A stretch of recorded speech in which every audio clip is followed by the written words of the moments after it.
Por que você não fala mais com a sua família? Tudo começou no dia em que meu irmão mais velho resolveu nos medir na parede da cozinha e percebeu que eu tinha ficado 5 centímetros mais alto que ele. Ele apertou meus ombros com tanta força que ficou marca e disse: "Você precisa parar de crescer agora, porque eu não aceito que meu irmão mais novo seja mais alto do que eu." Achei que ele estava só fazendo graça, mas ele continuou com aquela cara séria enquanto me empurrava contra a parede. "Eu sou o mais alto dessa família há 23 anos, e você não vai mudar isso só porque resolveu ter esse surto de crescimento esquisito aos 19. Você sabe que eu não controlo isso, né?" Perguntei, ainda acreditando que era alguma piada. "Então dá um jeito de controlar, porque se continuar crescendo, vou fazer da sua vida um inferno. Você vai desejar ter nascido sem pernas." Ele falou. E bem nessa hora, nossa mãe entrou e viu ele me empurrando tão forte que amassou a parede de gesso. 2 semanas depois, ele apareceu com uma reunião de família, cheio de panfletos sobre cirurgia para diminuir a altura e exigiu que nossos pais pagassem para eu encurtar as pernas. Ele já tinha pesquisado médicos no Brasil que cortariam meu fêmur e minha tíbia para eu ficar 10 centímetros mais baixo, com cronograma de recuperação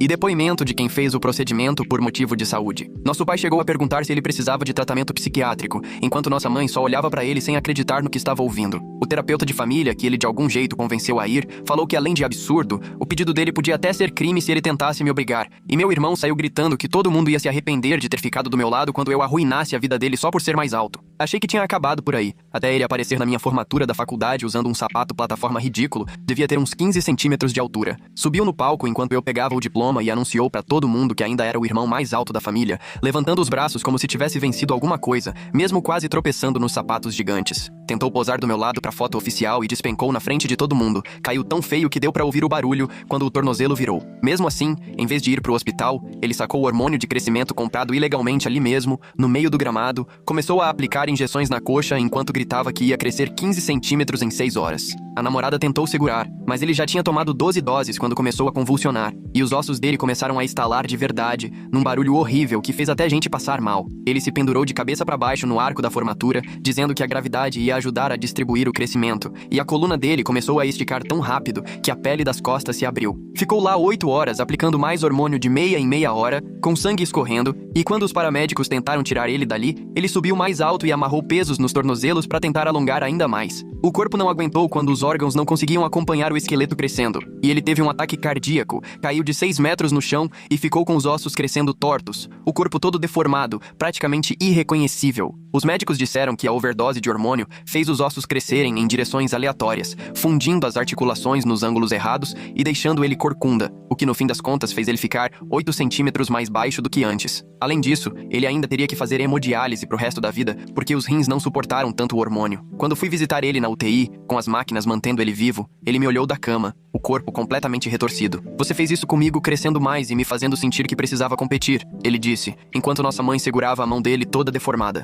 "Agora estou assim porque você não conseguiu ser mais baixo que seu irmão mais velho, como deveria. Você se injetou com hormônio suficiente para derrubar um cavalo", respondi, mas nossa mãe mandou eu ficar quieto e disse que não era hora para isso. "Se você tivesse parado de crescer quando eu pedi, eu não ia precisar fazer hemodiálise 3 vezes por semana pro resto da vida", ele insistiu, e nosso pai só balançou a cabeça concordando. Depois disso, fiquei sozinho no meu apartamento, enquanto minha família se unia em volta dele, todo mundo dizendo que ele era um guerreiro por ter sobrevivido a essa tragédia. Os comentários perguntavam que tipo de monstro faz o próprio irmão se injetar hormônio experimental até deformar o corpo, e eu via a vaquinha dele bater 6 dígitos, enquanto me chamavam de insensível só por ser alto. Minha família postava atualizações diárias das cirurgias, tentando consertar os ossos dele, e em toda postagem diziam que nada disso teria acontecido se o irmão mais novo não tivesse destruído a identidade dele. 3 semanas depois, o delegado bateu na minha porta com um mandado de prisão, e meus próprios pais tinham assinado a denúncia. O delegado me mostrou os papéis, disse que eu tinha direito de ficar em silêncio e perguntou se eu entendia. Minhas mãos tremiam enquanto eu estava só de cueca e camiseta velha da faculdade. Perguntei se podia pelo menos vestir uma calça antes de sair. Ele deixou e ficou parado na porta enquanto eu colocava uma jeans e pegava minha carteira. As algemas frias fecharam nos meus pulsos, atrás das costas, e ele me levou pelo corredor do prédio, com os vizinhos olhando pelas portas entreabertas. Lá fora, abriu a porta de trás da viatura e me ajudou a entrar sem bater a cabeça. O banco de trás grudava nas minhas mãos enquanto eu tentava me ajeitar com os braços presos. Pela grade que separava o banco da frente do de trás, dava pra ver a papelada da denúncia na prancheta dele. As palavras assédio e perseguição virtual saltaram aos meus olhos em negrito no topo do formulário. Enquanto dirigíamos, tentei me inclinar pra frente pra ler mais, e vi que meu irmão escreveu páginas dizendo que eu mandava mensagens ameaçando a altura dele há meses, com datas, horários e até supostas ameaças dizendo que eu ia machucar ele se não aceitasse ser mais baixo.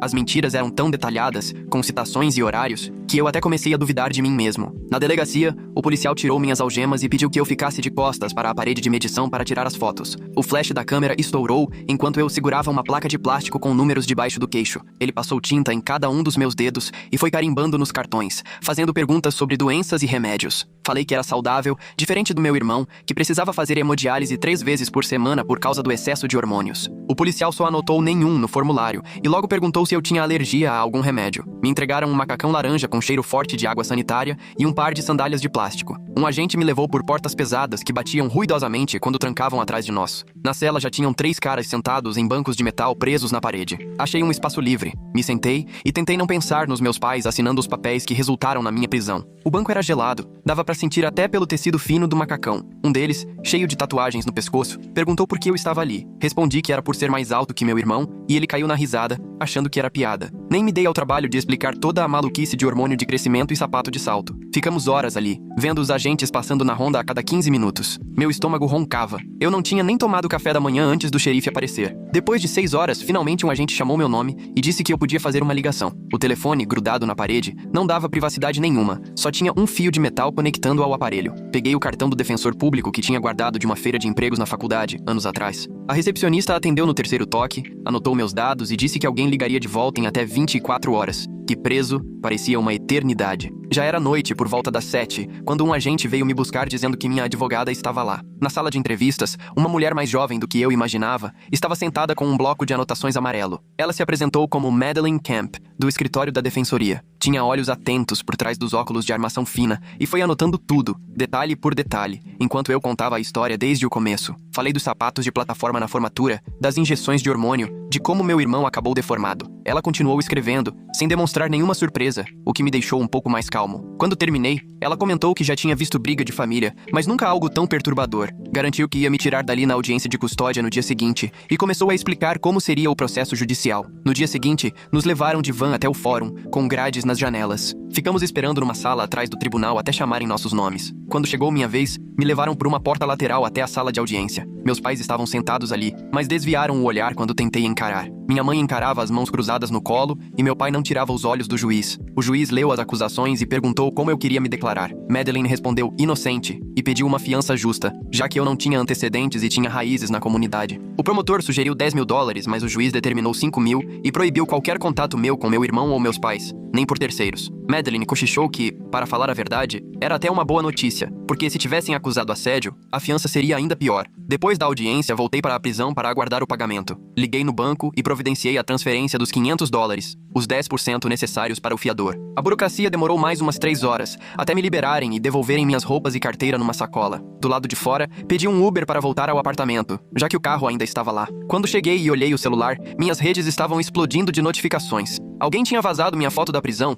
e já eram milhares de compartilhamentos. Me chamavam de monstro, dizendo que eu tinha levado meu irmão a destruir o próprio corpo com hormônios. Os comentários diziam que eu merecia estar preso. Meu Facebook, Instagram e Twitter estavam lotados de mensagens de ódio de gente que só escutou o lado da minha família. Passei 1 hora bloqueando e denunciando ameaças, até que decidi desativar todas as contas. No dia seguinte, Madeleine pediu que eu fosse ao escritório da defensoria no centro e explicou que a promotoria teria que provar que eu de fato enviei mensagens ameaçadoras para conseguir me condenar. Como eu não tinha mandado nada, seria difícil. Ela pediu acesso a todos os meus registros telefônicos e e-mails para montar nossa defesa, e eu assinei a autorização para a operadora e o Google liberarem tudo. Madeleine avisou que o processo podia se arrastar por meses. Naquela tarde, recebi um e-mail da empresa onde tinha entrevista marcada para sexta-feira. O RH avisou que tinham decidido seguir para outro perfil. Eu sabia que era por causa do registro de prisão na checagem de antecedentes. Agora, ao pesquisar meu nome no Google, só apareciam notícias da prisão com minha foto. Ninguém quer contratar quem parece criminoso nas buscas. Naquela mesma noite, meu celular apitou com uma notificação da página do GoFundMe do meu irmão.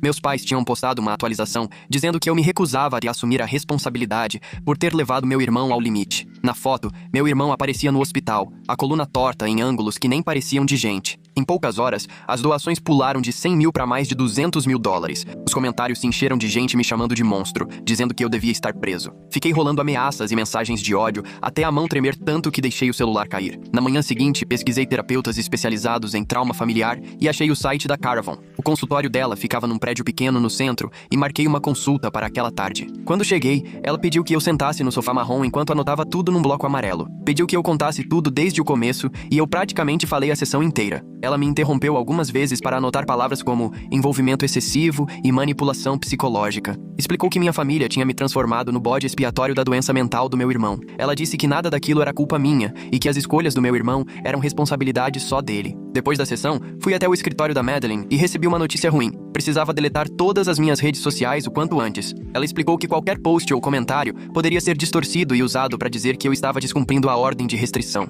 Fiquei lá, apagando anos de fotos e lembranças do Facebook e Instagram, enquanto ela me vigiava. Madeline alertou que um deslize poderia me mandar de volta para a cadeia, e não podíamos correr esse risco. As 2 semanas seguintes foram praticamente um confinamento dentro do apartamento. Só saía para terapia ou para reuniões com advogados, e fazia o mercado chegar por entrega. Até que, numa noite, Elliot Reed apareceu na minha porta com uma cara preocupada. Disse que estava com medo de a polícia aparecer por lá, que os outros moradores já estavam comentando, e avisou que ainda não ia me tirar de lá. Mas, se rolasse mais confusão, teria que rever meu contrato. Prometi que ficaria tudo em silêncio. Ele foi embora, mas estava na cara que queria que eu desse um jeito de sair logo. No dia seguinte, Madeline me ligou dizendo que meu irmão tinha pedido uma ordem de restrição temporária, alegando que eu perseguia ele no centro de diálise, sendo que eu nem saía de casa só para terapia ou encontrar a advogada. Ela falou que era mentira, mas que mesmo assim teríamos que ir para a justiça provar que eu não estive lá. Naquela tarde, chegou um e-mail de um tal Travis Lane dizendo ser repórter. Ele estava investigando a confusão da formatura e já tinha testemunhas que viram meu irmão se aplicando o hormônio. Queria escutar meu lado e disse que podia me ajudar a limpar meu nome. Madeline orientou a não responder ainda, só guardar o contato dele. Na próxima sessão de terapia, Cara me explicou como funcionam essas dinâmicas familiares. Disse que meu irmão era o filho de ouro, mesmo cheio de problemas, porque meus pais não conseguiam aceitar a doença mental dele e que eu era o bode expiatório, sempre levando a culpa de tudo. Comentou que esses padrões são difíceis de quebrar, às vezes levam anos, se é que mudam algum dia. Me entregou uns exercícios para aprender a impor limites e identificar manipulações. Mais tarde, recebi um e-mail inesperado da Harper Molina, colega da faculdade, contando que tinha gravado no celular o episódio do sapato plataforma do meu irmão e as aplicações de hormônio. Ela tinha um vídeo nítido dele tirando as seringas do bolso e se injetando, enquanto o pessoal tentava impedir. Disse que estava disposta a testemunhar sobre o que realmente aconteceu, se eu precisasse. Foi a primeira notícia boa em semanas, e mandei na hora para Madeline. Uns 3 dias depois, fui ao escritório do promotor encontrar Antônio Maier, que era mais novo do que imaginei, e realmente queria ouvir minha versão. Anotou tudo sobre o incidente da formatura, fez perguntas detalhadas sobre a linha do tempo, quis saber quando meu irmão chegou, quando começou a se injetar, se mais alguém tinha visto ele com as seringas. Falei do vídeo da Harper, ele pegou o contato dela e avisou que ia analisar todas as provas antes de decidir o que fazer com o caso. A audiência da ordem de restrição foi marcada para a semana seguinte, no fórum.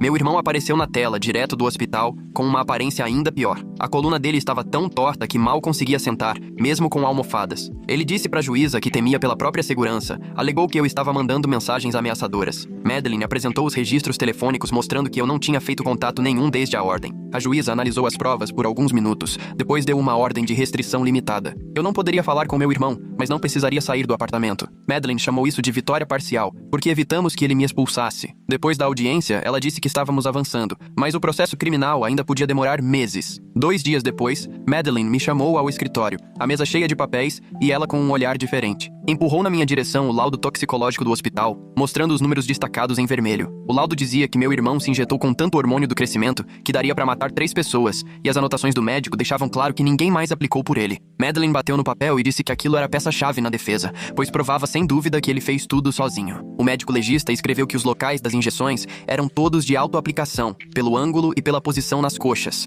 Ela tirou 3 cópias do laudo, guardou em pastas diferentes e explicou como isso desmontava toda a acusação contra mim. Naquela tarde, um mensageiro trouxe um envelope do advogado dos meus pais, que me fez tremer ao abrir. A carta oferecia retirar todas as acusações se eu assinasse uma retratação de 2 páginas, assumindo que contribuí para os problemas da família com meu comportamento. Queriam que eu concordasse em nunca falar publicamente sobre o assunto e reconhecesse meu papel no ambiente tóxico. Liguei para Madeline na hora, li tudo para ela enquanto ela resmungava do outro lado. Ela mandou recusar na hora, porque assinar seria praticamente assumir culpa por algo que eu não fiz. Guardei a carta junto com as provas, tentando não pensar que meus pais realmente achavam que eu merecia aquilo. 3 dias depois, estava na terapia com a Cara praticando algo que parecia impossível. Ela me fez levantar, encará-la e fingir que era minha mãe, exigindo que eu pedisse desculpas ao meu irmão. Eu tinha que responder só com um não, sem justificar, sem dar explicação. Nas primeiras tentativas, eu já começava a me explicar por que não podia pedir desculpa por ser alta, mas a cara me cortava toda hora e mandava recomeçar, só falando não. Depois de uma hora, já estava melhor em resistir à vontade de me justificar. Ela explicou que minha família me treinou a sempre ceder para evitar conflito, mas que eu precisava quebrar esse padrão de vez. Na manhã seguinte, Madeline recebeu da operadora um pacote com todas as mensagens trocadas entre mim e meu irmão. Ela espalhou tudo na mesa de reuniões e começamos a analisar, uma a uma, marcando o que era importante. Lá estava, preto no branco, uma mensagem de 6 meses atrás, em que ele escrevia que faria da minha vida um inferno se eu continuasse crescendo. Em outra, dizia que eu estava destruindo a identidade dele por ser mais alta e que eu me arrependeria por isso. Madeline tirou fotos de todas as mensagens ameaçadoras e disse que aquilo desmontava completamente as acusações de assédio feitas por ele. Os textos deixavam claro quem era o verdadeiro agressor, e ela acrescentou tudo ao nosso arquivo de provas, que parecia não parar de crescer. Na mesma semana, Travis Lane publicou uma reportagem sobre os perigos do hormônio do crescimento vendido ilegalmente em um grande portal de notícias. Ele trouxe detalhes anônimos do caso do meu irmão, mas qualquer um da cidade saberia de quem se tratava. A matéria explicava como esses hormônios podiam causar crescimento descontrolado dos ossos e falência de órgãos, e médicos entrevistados afirmaram que as doses tomadas pelo meu irmão teriam sido suficientes para matá-lo na hora. Em poucas horas, a reportagem se espalhou, foi compartilhada milhares de vezes, e a seção de comentários lotou de gente questionando a história da formatura. Alguns começaram a ligar os pontos, perguntando por que alguém se arriscaria tanto com hormônios só por causa da altura. A opinião pública finalmente começou a mudar, à medida que as pessoas percebiam o quão absurda era toda aquela situação. Antônio Maier marcou outra reunião e trouxe o socorrista que atendeu meu irmão na formatura. O socorrista sentou-se de frente para mim e descreveu com detalhes tudo o que viu no gramado naquele dia. Disse que meu irmão estava consciente e lúcido quando eles chegaram, mas se recusou a ir ao hospital. Relatou ter visto meu irmão sacar mais seringas e se aplicar novas doses, enquanto a namorada dele implorava para que parasse. No relatório, escreveu que os familiares tentavam impedir que ele se injetasse de novo, nunca incentivando. Antônio fez anotações detalhadas e afirmou que esse depoimento seria peça-chave caso o caso fosse parar nos tribunais. O relato do socorrista desmentia diretamente a alegação da minha família de que eu teria forçado meu irmão a se machucar. Naquela sexta-feira, recebi um e-mail que me fez gelar por dentro. Precisei reler 3 vezes para acreditar. O cliente freelancer com quem eu trabalhava há 2 anos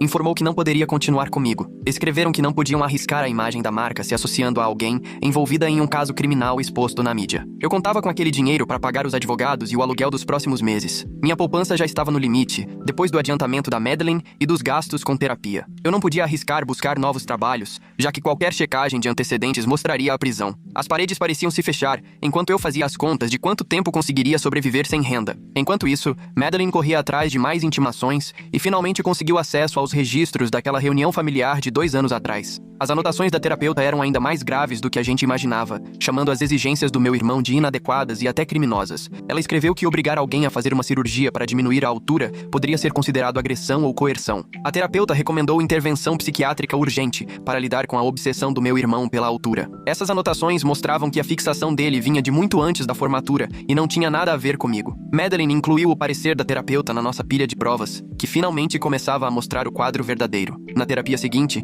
Cara me apresentou um conceito que foi como engolir caco de vidro: aceitação radical. Ela explicou que eu precisava aceitar a possibilidade de que minha família jamais reconhecesse a verdade. Talvez nunca se desculpasse ou admitisse que errou comigo. Eu teria que encarar essa realidade sem esperar uma mudança ou alimentar esperança de que um dia eles enxergariam o meu lado. Segundo ela, viver agarrado a essa expectativa só me manteria presa no mesmo lugar. Os exercícios que ela passou envolviam escrever cartas para minha família, cartas que nunca seriam enviadas. O objetivo era treinar o desapego da necessidade de validação ou compreensão deles. Foi o pedido mais difícil que ela já me fez, porque uma parte de mim ainda desejava ter minha família de volta. Uma semana depois, minha prima me encaminhou um e-mail que foi como levar outra facada. Meus pais tinham enviado uma carta para todos os parentes dizendo que eu era mentalmente instável e perigosa, alegando que eu teria levado meu irmão à automutilação por manipulação psicológica e que não era confiável. Pediam que todos cortassem contato comigo para sua própria segurança e apoiassem a recuperação do meu irmão. Ler as mentiras que meus pais mandaram para tios e tias com quem convivia a vida toda doeu mais do que as acusações criminais. Eles estavam destruindo um a um todos os laços que me restavam na família,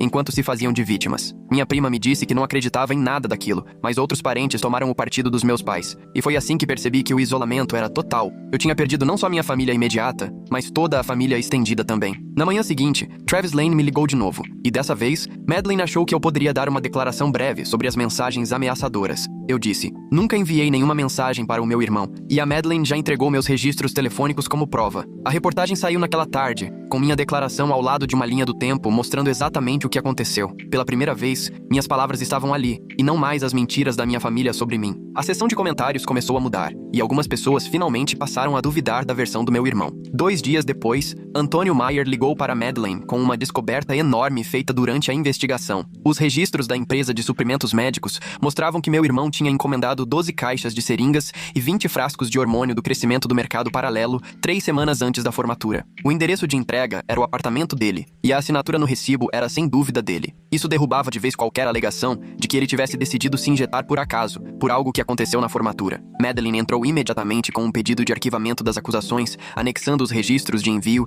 e todas as outras provas que juntamos. Ela estava animada com nossas chances, mas me avisou que, mesmo com provas fracas, juízes raramente arquivam casos de violência familiar sem uma audiência. Provavelmente, o tribunal exigiria uma audiência completa, só para se proteger legalmente caso algo acontecesse depois. Meu celular vibrou com uma mensagem de um ex-colega da faculdade, dizendo que minha mãe tinha entrado em contato com ele pedindo para falar comigo. Ela queria resolver tudo em família sem envolver advogados e sem complicar ainda mais a situação. Mostrei a mensagem para a Madeleine e ela foi categórica. Não responde de jeito nenhum, nem por terceiros. Apagar esse último vínculo com o meu passado foi como arrancar um pedaço da minha alma, mas mesmo assim apaguei a mensagem. Na sessão seguinte, a Cara me ajudou a bolar um plano de segurança, caso minha família aparecesse em algum lugar público. Ensaiamos frases que eu poderia usar para sair de situações constrangedoras, sem aumentar o conflito se alguém me abordasse, seja no supermercado ou em qualquer outro lugar. Ela fez questão de que eu anotasse o número da polícia local no celular e lembrou que, se eu me sentisse ameaçado, era só ligar para o 190. Chegamos até a treinar como sair andando enquanto eles ainda falavam, o que parecia impossível para mim. Mas ela sempre reforçava que minha segurança vinha antes de qualquer polidez. O Antônio Maier descobriu mais uma coisa na investigação e ficou claramente irritado ao contar para a Madeleine. Meus pais tinham jurado em depoimento que certos fatos ocorreram em datas específicas, mas os registros do hospital mostravam que meu irmão estava internado por overdose hormonal nessas mesmas datas. Eles simplesmente inventaram uma versão que não fazia sentido, porque meu irmão estava inconsciente na UTI naquela ocasião. O Antônio ficou pessoalmente ofendido ao perceber que estavam fazendo o tribunal perder tempo com mentiras fáceis de desmentir. O Travis Lane entrevistou um professor de ética médica da Universidade Estadual sobre a cirurgia de redução de altura que meu irmão exigia. O especialista classificou a ideia de forçar alguém a encolher as pernas como uma violação grotesca da autonomia do corpo e dos direitos humanos mais básicos. Por conta desse artigo, a conversa mudou totalmente de tom, saindo do drama familiar para focar num caso claro de abuso médico e coerção. Muita gente passou a enxergar que a cobrança do meu irmão era absurda, e não só uma briga fraterna que saiu do controle. O juiz finalmente marcou a audiência preliminar para dali a 3 semanas, mas rejeitou o pedido da Madeleine para arquivar tudo imediatamente. A decisão dizia que as acusações eram sérias o suficiente para exigir uma análise aprofundada, mesmo que as provas ainda parecessem contraditórias. Madeleine explicou que isso era esperado, que os juízes preferem agir com cautela em situações de violência familiar. Ela começou a me preparar para o que aconteceria na audiência e para possíveis perguntas do promotor. Passei os 4 dias seguintes trancado no escritório da Madeleine, montando uma linha do tempo detalhada de cada interação que tive com minha família no último ano. A gente revisou meu calendário, mensagens, e-mails, redes sociais, tudo para documentar o que tinha acontecido antes da formatura. Quando vi o padrão montado, até me assustei. A obsessão do meu irmão tinha só crescido nos meses anteriores, com exigências e ameaças cada vez mais absurdas, que eu acabei achando normais porque vieram aos poucos. A linha do tempo mostrava ele pesquisando sobre cirurgia para redução de altura 6 meses antes da formatura e participando de fóruns sobre dominação por altura. Na sessão seguinte, a Cara me ajudou a escrever um depoimento sobre o impacto que tudo isso teve na minha vida, mesmo que talvez nem fosse usado. Ela disse para focar nos danos emocionais e no sentimento de isolamento, sem atacar diretamente o caráter da minha família. Trabalhamos juntos para mostrar como as acusações falsas destruíram minha vida, sem soar raivoso ou vingativo. Ela sempre reforçava que mostrar o lado humano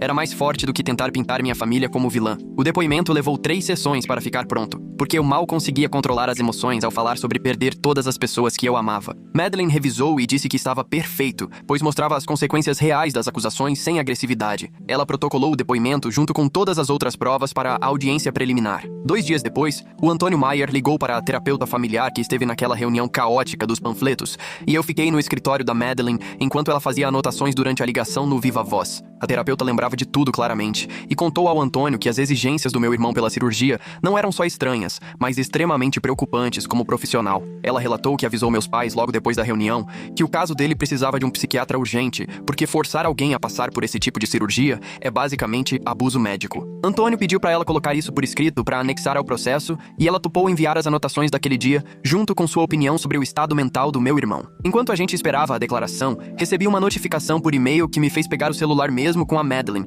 ainda falando sobre as provas. Entrei na página do GoFundMe e reparei que vários trechos tinham sido apagados, principalmente as partes em que me culpavam pelas lesões do meu irmão. Alguém denunciou as informações falsas, e a plataforma realmente revisou e removeu as piores mentiras sobre eu ter causado aquilo. O contador de doações ainda marcava 200 mil, mas pelo menos quem entrasse agora não leria aquelas acusações horríveis. Madeleine disse que isso era ótimo para a nossa defesa, porque até uma plataforma neutra considerou as acusações duvidosas o suficiente para tirá-las do ar. Naquela tarde, chegou uma carta do advogado dos meus pais propondo um acordo de não contato mútuo por 1 ano, que só oficializava o que já estava acontecendo, com cada um no seu canto sem se falar. Madeleine analisou o documento com cuidado e apontou que eles não admitiam erro, mas queriam encerrar o caso sem pedir desculpas nem retirar as mentiras. Ela disse que a gente devia considerar, mas não concordar com nada antes da audiência, já que o juiz poderia arquivar tudo, e aí teríamos mais margem para negociar. Os 3 dias seguintes passaram voando entre preparação e revisão de documentos, até que, de repente, era véspera da audiência, e a Madeleine me chamou para o escritório para um último treino. Ela me explicou cada possível pergunta que o promotor poderia fazer e me fez praticar as respostas até ficarem curtas, claras e impossíveis de distorcer. Ela sempre repetia que eu não podia me deixar levar pela emoção nem perder a calma, não importava o que dissessem, porque o promotor ia tentar me pintar como alguém instável ou agressivo para sustentar as acusações da minha família. Ficamos treinando por 3 horas até que minhas respostas saíssem quase no piloto automático, e eu já conseguia reagir até as piores acusações com tranquilidade, sem me defender demais nem atacar ninguém da minha família. Depois da sessão, enquanto eu ia para o carro, meu celular tocou com uma mensagem de voz de um número desconhecido, mas assim que ouvi, reconheci na hora a voz do meu pai, que eu não escutava fazia meses. Ele soava exausto e envelhecido, dizendo que não entendia como as coisas tinham chegado naquele ponto e que estava perdido com tudo o que aconteceu desde minha formatura. Não pediu desculpas, nem admitiu que tinham mentido a meu respeito, mas só de escutar o tom inseguro dele, em vez de bravo, já parecia a primeira rachadura naquela frente unida contra mim. Salvei o áudio e mandei para Madeleine, que comentou que poderia ser útil se tentassem alegar que era eu quem estava se recusando a manter contato. No meio disso tudo, o Travis Lane estava escrevendo uma matéria sobre a audiência e me ligou avisando que ia publicar no dia seguinte, mas sem citar nomes ou detalhes que pudessem identificar alguém para garantir a privacidade de todos. Ele disse que o foco do público já não era mais raiva contra mim, mas sim curiosidade em entender como uma família pode se despedaçar por um motivo tão bobo quanto diferença de altura, e que agora os leitores queriam mais compreender a psicologia disso tudo do que achar um culpado. No dia da audiência preliminar, coloquei meu único terno e fui para o fórum, onde a Madeleine já estava me esperando, pronta com os arquivos e o notebook cheio de provas. Achei a sala de audiências menor do que imaginava, só com algumas poucas fileiras de bancos, e meus pais já sentados na última fileira, evitando cruzar o olhar comigo quando entrei. Antônio Myers estava lá na mesa do promotor, organizando os papéis, e assim que a juíza entrou, todos nos levantamos enquanto ela se sentava e abria o processo. Antônio começou apresentando um resumo formal das acusações contra mim, lendo as anotações sobre denúncias de assédio e perseguição virtual, mas já adiantou que durante a investigação tinham surgido dúvidas sobre a veracidade dessas alegações. Dava pra ver que ele só estava fazendo aquilo por obrigação, porque o tom deixava claro que ele mesmo achava um desperdício de tempo do tribunal. A juíza pediu para ele apresentar as provas, e ele chamou a primeira testemunha, mas antes que alguém pudesse falar, a Madeleine se levantou e pediu autorização para mostrar um vídeo que ajudaria a esclarecer tudo e ainda economizaria tempo. A juíza aceitou, e Madeleine conectou o notebook na tela do tribunal. De repente, todo mundo estava vendo o vídeo da formatura da Harper. Nas imagens, meu irmão aparecia subindo sozinho no arco da formatura, enquanto o pessoal lá embaixo implorava para ele descer, e depois se injetando com várias seringas, enquanto a namorada tentava tomar aquelas seringas dele. Dava para ouvir ele gritando que precisava ser mais alto do que eu, enquanto o corpo dele convulsionava por conta dos hormônios, e a juíza assistiu tudo impassível, vendo a autodestruição do meu irmão ao vivo. Assim que o vídeo acabou, Madeleine chamou o socorrista que atendeu o caso, e ele contou que meu irmão estava consciente e lúcido na hora, recusou atendimento e deixou claro que precisava ser mais alto que o irmão mais novo. O socorrista leu direto do relatório que meu irmão continuava se aplicando hormônios mesmo com os paramédicos tentando convencê-lo a parar. parar, e que repetiu várias vezes que não podia deixar eu ser mais alto do que ele. Esse depoimento desmontou completamente a história da minha família, de que eu teria forçado ou levado meu irmão a se machucar, e até o Antônio ficou visivelmente desconfortável conforme as provas iam se acumulando. Quando o socorrista terminou, Antônio se levantou devagar, olhou para a juíza por um tempo e disse com uma voz firme que ecoou na sala pequena que, pelo interesse da justiça e pelas provas apresentadas, o Estado pedia o arquivamento de todas as acusações contra mim, por falta de provas e depoimentos contraditórios que tornavam impossível seguir com o caso. A juíza assentiu e disse que ia analisar o pedido, mas antes chamou um intervalo para pensar sobre tudo o que tinha visto e ouvido. 20 minutos depois, ela voltou e todos se levantaram de novo enquanto ela sentava e folheava os documentos. Ela olhou para mim, depois para os meus pais na última fileira e pigarreou antes de falar com uma voz firme que encheu a sala. As acusações estavam arquivadas com mérito, ou seja, nunca poderiam ser reabertas, e que o sistema de justiça criminal não existia para ser usado como arma em briga de família. Meus pais se levantaram e saíram na hora, sem nem me olhar, enquanto Madeleine apertou meu ombro e disse: "Acabou, de verdade, dessa vez." A juíza ainda assinou a ordem mútua de restrição, válida por 18 meses, para dar tempo de todo mundo esfriar a cabeça ou pelo menos parar de tentar se destruir. Madeleine me explicou que isso também me protegia de futuras acusações falsas e dava à minha família uma desculpa para salvar as aparências, dizendo que foi decisão do tribunal o afastamento. No dia seguinte, o escritório do Antônio Myers soltou uma notinha dizendo que as acusações tinham sido arquivadas por falta de provas, e só isso. Mesmo assim, já ajudou a diminuir o pior do assédio online, embora muita gente ainda acreditasse na versão da minha família. Naquela quinta-feira, fui falar com a Cara e passamos toda a sessão lidando com aquela mistura estranha de alívio e luto que eu sentia, porque, apesar de ter vencido na justiça, perdi minha família inteira no processo. Ela me ajudou a entender que eu podia sim lamentar pelos pais e pelo irmão que gostaria de ter tido, enquanto ao mesmo tempo me protegia dos que de fato tive, e que os dois sentimentos eram legítimos e não se anulavam. 2 semanas se passaram até chegar uma carta do advogado dos meus pais, com o que eles chamaram de um pedido de desculpas por ter envolvido a polícia numa questão de família, embora não tenham admitido mentira nem reconhecido que eu estava certo desde o início. Madeleine leu a carta e disse que provavelmente essa era a maior demonstração de responsabilidade que eu teria deles, e que eu deveria considerar uma pequena vitória o simples fato de terem enviado qualquer coisa. Algum tempo depois, o Deacon Reed apareceu na minha casa numa tarde para me contar que tinha ficado sabendo, por meio de conhecidos do hospital,